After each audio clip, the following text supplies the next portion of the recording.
A gente está muito acostumado a discutir, a comentar, a falar sobre os crimes que acontecem no poder público. E os crimes que acontecem no poder público são inúmeros, incontáveis, né? 5.500 municípios, 27 unidades da federação, cada unidade da federação com um monte de secretaria, governo federal com um monte de ministério, e cada ministério com um monte de departamento e tal. Quando você vai ver as estatais, você está falando de uma estrutura que é muito grande, muito grande.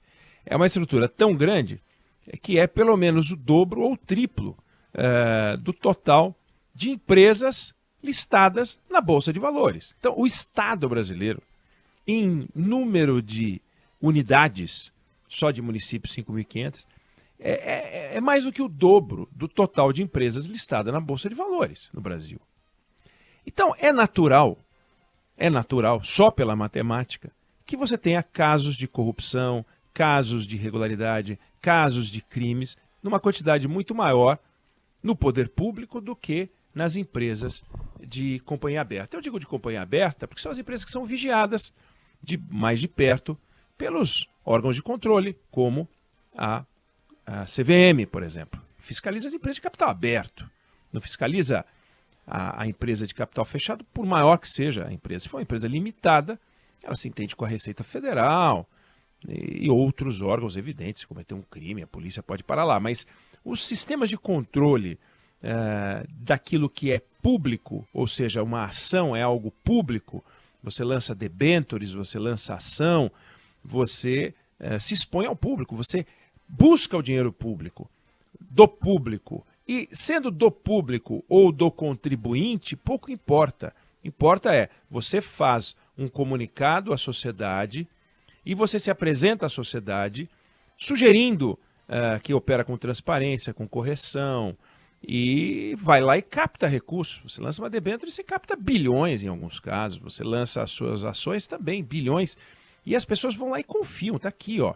É o dinheiro do funcionário público, é o dinheiro de um pequeno poupador, é aquele camarada que fez a conta, olha, se eu botar R$100 aqui na poupança, eu vou ganhar tanto. Se eu botar R$100 aqui nessa ação, ou nesse conjunto, ou nesse fundo de ações, eu vou ganhar 3 tantos. Puxa, eu vou apostar aqui e aposta 10 anos, 20 anos, 30 anos, de repente. Pode tomar uma surpresa, a razão pela qual é preciso que haja um sistema de controle muito firme, muito forte, muito presente. E toda vez que a gente vê um caso de picaretagem no mercado privado, a gente se dá conta de um fato, que a vagabundagem não é própria do poder público, a vagabundagem é própria do ser humano. O ser vagabundo, o picareta, o salafrário, o ladrão, o canalha, o vigarista, ele é isso, ele age assim. A oportunidade, a falta de fiscalização, ou a sensação de impunidade, seja lá o que for, dá a ele um espaço de manobra para fazer uma patifaria. O que ele faz no setor privado, faz no setor público. Muitas vezes o setor privado com o setor público. Foi o que a gente viu na Lava Jato. Era o setor privado e o setor público agindo de uma forma... como é que eu posso dizer? É a gordura e a carne num pedaço de filé, sabe? Tudo é uma trama só. Uma trama só. É uma trama. Exatamente uma trama. E o que a gente está vendo nesse momento nas Americanas, ou na Americanas, para alguns mais adequado, é o exemplo acabado de que o Estado, neste caso, é o órgão que entrou para resolver. A CVM, Polícia Federal, Ministério Público. E o setor privado é o aprontão. É o aprontão. Então, toda e qualquer generalização é tola, né? Não vamos falar o setor público é vigarista, não dá para falar que o setor privado é vigarista. O caso da Americanas mostra uma vigarice muito grande, né? Uma pilantragem muito grande que vem se arrastando há anos, aonde já se chegou a um possível pilantra número 1, que é o ex-CEO da companhia, Miguel Gutierrez. Ele ficou 20 anos comandando a companhia, 20 anos comandando o espetáculo e aprontando ao limite. E quando foi substituído, surgiu um monstro, surgiu uma roubança, um desvio de recursos, inclusive com provas incontestáveis. Tem troca de mensagens entre a diretoria, na diretoria, porque uma das conselheiras pergunta sobre a patifaria. Não, ela pergunta sobre a patifaria, ela pergunta sobre o risco sacado, que é a quantidade de dinheiro que está na mão, registrado como empréstimo a fornecedor, né? E ela pergunta e eles trocam mensagem. E aí, o que a gente responde? Como é que a gente faz e tal? Pelo que se sabe até o momento, tem pelo menos 30 pessoas do mais modesto analista ao CEO envolvidos nessa bandalha da Americanas. Bandalha que envolve bilhões e bilhões e bilhões e bilhões de reais. Bom, posto que o Miguel Gutierrez está enterrado na lama, posto que o Miguel Gutierrez está desnudo, posto que o Miguel Gutierrez não tem o que falar, porque tem prova e mais prova e mais prova do seu envolvimento, ele resolveu atirar. E quem atira, atira para cima. E resolveu atirar para cima dos 3 bilionários que são os acionistas de referência da Americanas. Miguel Gutierrez não era um funcionário da Americanas. Miguel Gutierrez era o maior acionista individual, pessoa física da Americanas. Chegou a ter mais de R$1 bilhão em ações da Americanas. Não é ai, tadinho, funcionário demitido, oh meu Deus, FGTS, esquece. Só no segundo semestre vendeu 150 milhões de reais em ações quando soube que o Sérgio Rial iria substituí-lo. Sérgio Rial, ex-CEO do Santander. É um camarada muito rico, muito rico. E resolveu atirar, lembrando que ele fazia e tinha um contato constante, principalmente com o Beto Sicupira, um dos homens mais ricos do Brasil, aparece na lista dos homens mais ricos, em todas as listas. Junto com o Jorge Paulo Lemann, junto com o Marcel Telles, são os reis da Ambev, são os reis no mercado americano, fazem o maior sucesso e tal. Aliás, essa história no mercado americano ainda não aconteceu, né? O rombo da Americanas não está repercutindo ainda em Wall Street, como talvez pudesse já, a essa altura, estar repercutindo. Miguel Gutierrez, portanto, diz, olha, o Beto sabia de tudo, acompanhava tudo. Ele não está dizendo isso, sabia de todas as fraudes, porque ele não admite que tinha fraude. Ele admite que tinha um problema financeiro na empresa, mas não uma fraude contábil, né? Uma fraude, uma picaretagem. E essa picaretagem já beira os 50 bilhões de reais, a maior da história do Brasil. E aí passa a ser uma coisa curiosa e é quase inevitável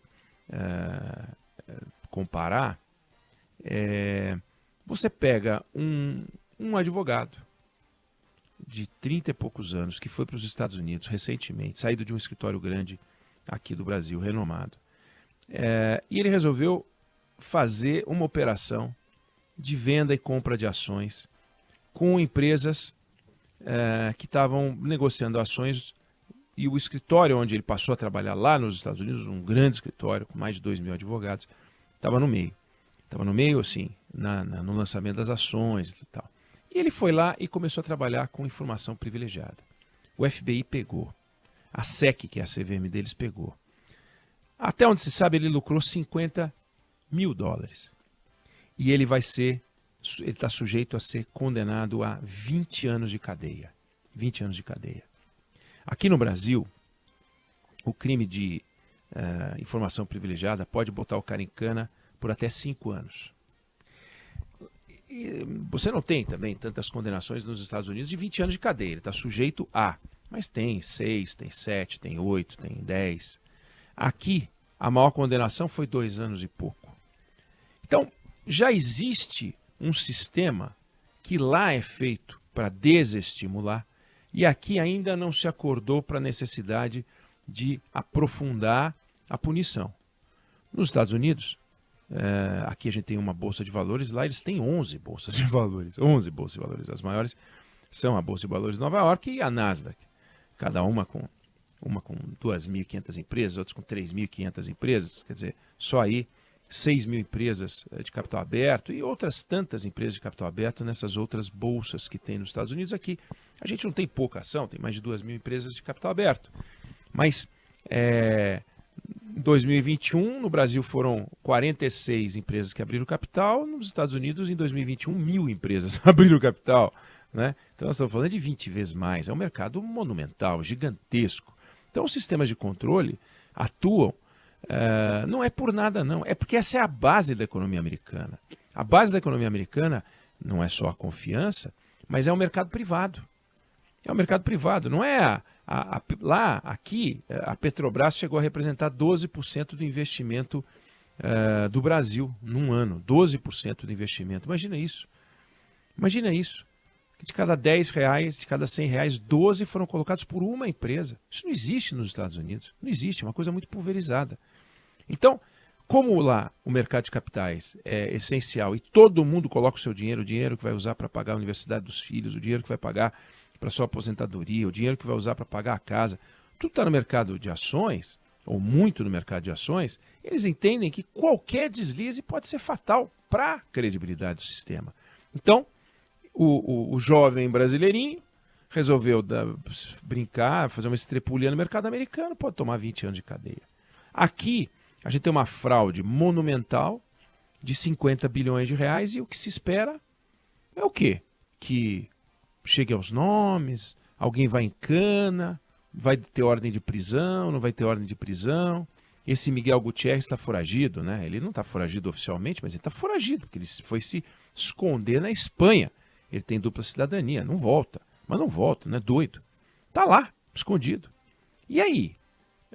O que vai acontecer? Vão expedir depois de uma condenação? Ele vai ser condenado na justiça? Porque enganou um monte de gente.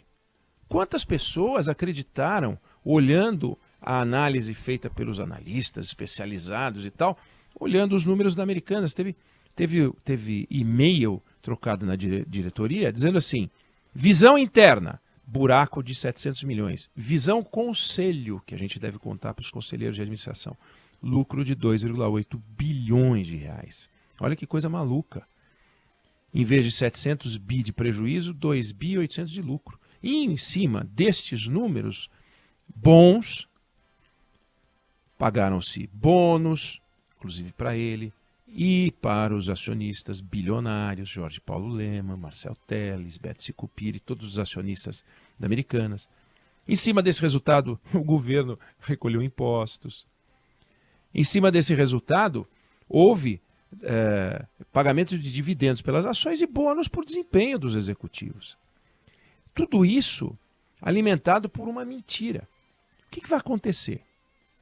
Vai ficar por isso mesmo? A tendência daqui para frente é que a gente veja acontecer um número maior de casos de picaretagem. É absolutamente esperado que isso aconteça se o mercado de capitais crescer. A CVM, agora em maio, condenou 2 ex-presidentes da Oi por irregularidades na obtenção de bônus. Um deles, Zeinal Bava, foi condenado a pagar quase 170 milhões de reais. Ele se concedeu um bônus, olha que fantástico, de 40 milhões de reais em 2014, hein? A condenação foi agora em 2023. Em 2014, um bônus de 40 milhões de reais que ele não tinha combinado com o conselho. Trocou e-mail com 2 pessoas, segundo ele, e ele aditou, fez um aditivo ao próprio contrato, dando a ele 40 milhões de reais. Olha isso. E hoje foi condenado agora foi condenado a pagar 170 milhões de reais quase, por essa patifaria. Isso daqui, esse foi um deles, tá? Tem outros, foram 2 ex-presidentes. É que esse foi o caso mais impressionante, no caso da Oi.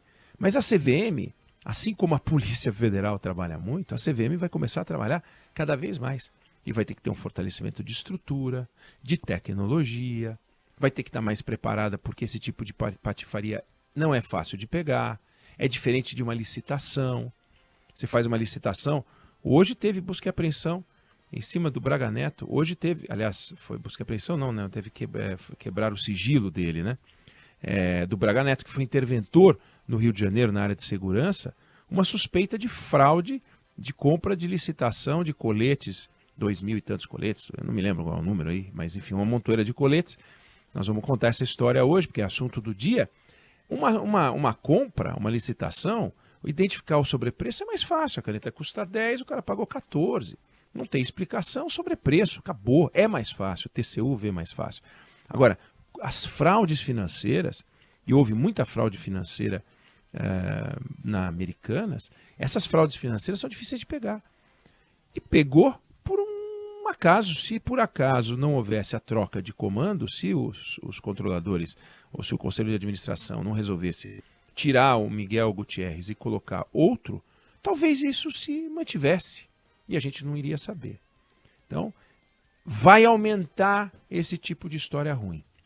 O lado ruim é que vai aumentar. O lado bom é que a fiscalização vai agir mais e tem que agir mais. Senão a gente está frito, a gente perde credibilidade. E quando o Brasil, um país, perde credibilidade, o dinheiro vai embora. Quando o dinheiro vai embora, vão embora os empregos também, as oportunidades também. A razão pela qual você está estudando, a razão pela qual seu filho está estudando, tudo isso vai de embrulho, porque se a gente não tiver confiança no país, nada vinga. Eu não sei se você concorda ou discorda, mas essa é a minha opinião sobre o assunto.